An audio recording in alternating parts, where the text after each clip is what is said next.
Friends, कैसे हैं आप लोग? आई होप सब ठीक होंगे। तो आज हम मैक्रोइकॉनॉमिक्स का एक और टॉपिक करने जा रहे हैं, which is the two school of thought, classical and Keynesian. ठीक है। बेसिकली हर एक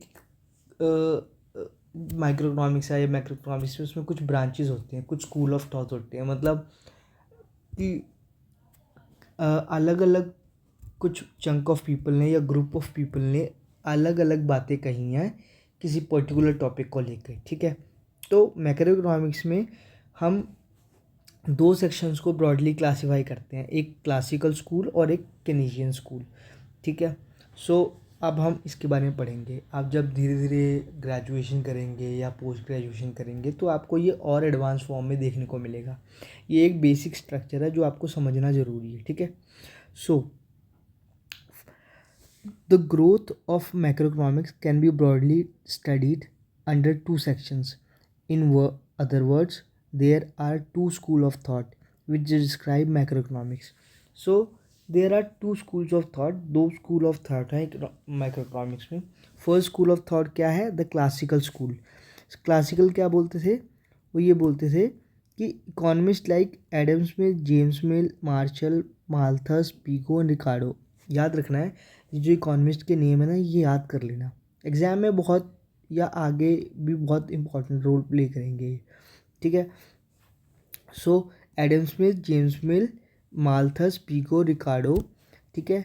एडवोकेटेड, इन्होंने इस चीज़ की मुखालिफत की थी या इस चीज़ को का फेवर किया था और फ्री इकॉनमी की बात करते थे ये।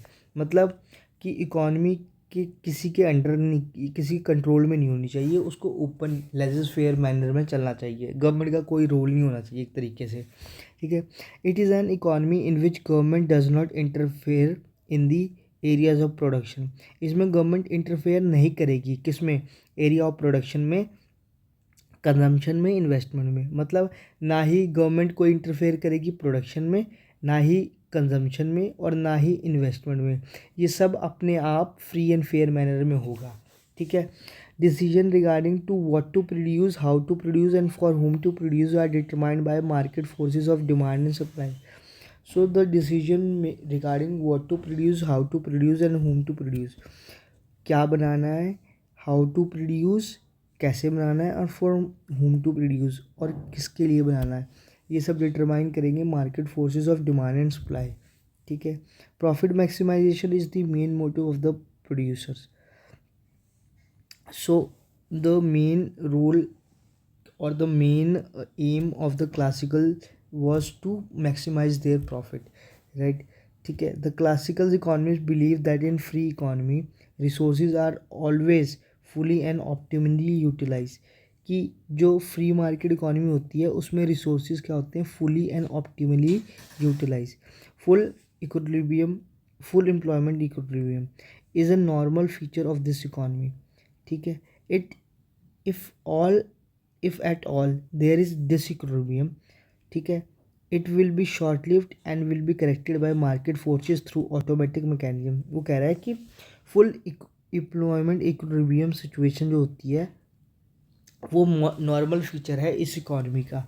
ठीक है। मतलब फ्री मार्केट इकॉनमी के अंदर फुल एम्प्लॉयमेंट इक्विलिब्रियम होता है, लेकिन अगर ऐसा हो कि डिसइक्विलिब्रियम आ जाए मार्केट के अंदर तो market forces of demand and supply अपने आप ऑटोमेटिकली एडजस्ट हो जाते हैं और अपने आप ही मार्केट को करेक्ट कर देते हैं। ठीक है। This was the classical school of thought, right? Classicals ने ये बात की थी। और क्या बोलते हैं, आपको पता होना चाहिए कि क्लासिकल्स कौन कौन से थे। Adam Smith classical school of thought से आते थे, जेम्स मिल आते थे, मार्शल आते थे, माल्थस आते थे, पीगो आते थे, रिकार्डो आते थे। ठीक है। ये नाम आपको याद होना चाहिए, पता होना चाहिए कि कौन से क्लासिकल इकोनॉमिस्ट आए हुए हैं और उन्होंने क्या बात की है। तो क्लासिकल का बेसिक फंडा क्या था कि फ्री मार्केट इकोनॉमी होनी चाहिए, फ्री मार्केट इकोनॉमी होनी चाहिए, गवर्नमेंट का कोई रूल नहीं होना चाहिए। अगर कोई डिसइक्विलिब्रियम आ गया है मार्केट के अंदर तो market forces of demand and supply वो अपने आप एडजस्ट कर लेंगे और करेक्ट कर लेंगे मार्केट को, और दोबारा मार्केट वैसे ही चलने लग जाएगी। ठीक है। So this was all about the classical school of thought. Next lecture में हम केंजियन स्कूल ऑफ थॉट करेंगे। मिलते हैं नेक्स्ट लेक्चर में, टिल देन बाय।